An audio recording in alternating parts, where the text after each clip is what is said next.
Taga Melbourne. Yes. Kaya makatagal po kayo bago nakauwi ng Pilipinas? Kasi yung ibang umuwi dito, yung iba galing Amerika, 5 years. Kasi simula ng pandemic, di na sila nakauwi, ngayong taon lang. Parehas na po. Every month? Putang inang yaman pala na ito. Diba? Bakit ako ginawang kumaulaw yung Melbourne? Totoo. Ano ba kwento niya yung partner? Agad nakausap namin siya madaling araw, kakalapag niya pala. May claim na siya agad dapat kaninang tanghali. Ay, kinansel niya. Kinansel niya. Kaya ngayon pa lang Sir Jeff, maraming salamat po. Thank you so much. Dahil dinigas lang. Ito na po ako, Sir Jack. Sir Jack, may lahi po kayong Chinese, Korean, Wala. Wala po kayong foreign lahi. Pure. Pero fairness, mukha po kayong Chinese, ha? Totoo. Oo, tsaka magandang balat, syempre pag Melbourne. Kasi sa Australia kasi dalawa yung weather dyan. Yung isa nga humid, tsaka meron dyan ng snow. Tama po? Saan po kayo doon? Sa nag-i-snow o sa ano lang? Sa humid o sa nag-i-snow? Nag-i-snow. Kaya tingnan mo yung balat. Taga-dyan si ano? Sino? Taga-dyan si ano? Ay, iba pala yun. Taga-dyan sa Snow White.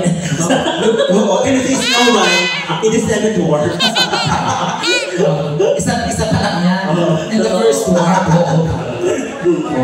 In fairness ha, weekly po ay, monthly po kayo umuwi. Baka siguro may negosyo siya sa Pilipinas. Yes. Diba sir, meron ka? Di sa ibang bansa meron ka rin business, di ba? Meron siya business sa ibang bansa. May restaurant sa May restaurant siya. Ay, pwede niyo po kami i-invite doon ha, pag kailangan niyo po. Uwian din. Oo ha, kasi Uwian din ba? nag-show.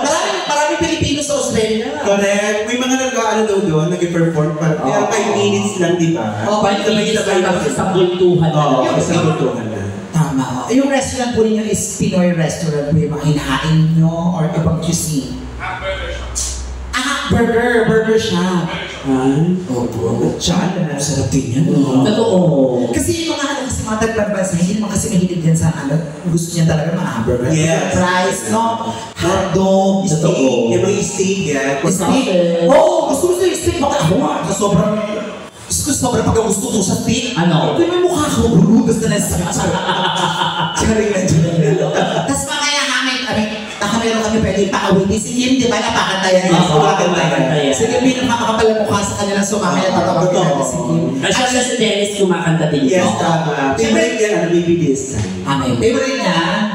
Uwi mo na lang mamaya, ha? Siyempre si Kim, siya yung pinakamakapal mukha. Hindi makakahindigan kasi ang top label iniinom niya. Tsaka yun, nasa gitna. Oo. Yung kapatid na eh. Sige, but anyway, this time, pakadahin muna natin yung ano na.